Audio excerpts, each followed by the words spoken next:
షర్మిల సూటి ప్రశ్నలు ఊరూరా ఓటర్లను చైతన్యపరిచేందుకు ప్రయత్నం వివేక అత్యవదంతాన్ని జనానికి వివరించిన పీసీసీ అధ్యక్షులు సోదరుతో కలిసి ప్రజాక్షేత్రంలోకి సునీత తొలి అడుగు. ఇక్కడే అసలు పాయింట్ ఏంటంటే తెలుగుదేశం పార్టీ నేరుగా చేర్చుకుని పెట్టుకోవడం కంటే కాంగ్రెస్ పార్టీని ప్రమోట్ చేస్తుంది. దానికి సాక్ష్యం ఇప్పుడు వైఎస్ఆర్ కాంగ్రెస్ పార్టీది ఏదన్నా హైలైట్ చేస్తారా? చేయరు కదా. కాంగ్రెస్ ఎందుకు హైలైట్ చేస్తున్నారంటే కాంగ్రెస్తో కూడా తెలుగుదేశం పార్టీ ఇప్పుడు నడిపిస్తుంది కాంగ్రెస్ను కూడా.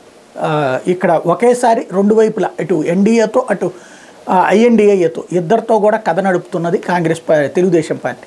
అందుకోసమని తెలుగుదేశం అనుకూల మీడియా కాంగ్రెస్ని ప్రమోట్ చేస్తున్నాయి. షర్మిల అందులో ఒక పార్ట్.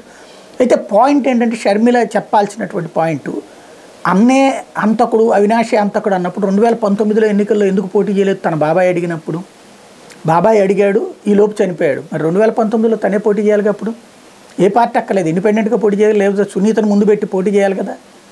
ఆ రోజునేమో ఇది చంద్రబాబే చేయించాడని సునీతను ఇద్దరు కూడా అదేమంటే తర్వాత మోసపోయారు. ఎవరిని మోసం చేస్తారు అక్కడ? వాళ్ళకి తెలియదా ఏం జరిగింది అన్నటువంటిది?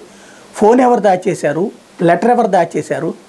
ఆ తర్వాతన అవినాష్ రెడ్డిని అక్కడికి వెళ్ళమని చెప్పింది సునీత ఎందుకు? మడ్రని తెలిసాక కూడా అవినాష్ రెడ్డి నీకు అక్కడేదో నాన్నకు పడిపోయాడంట అని చెప్పింది ఎప్పుడు ఎందుకు?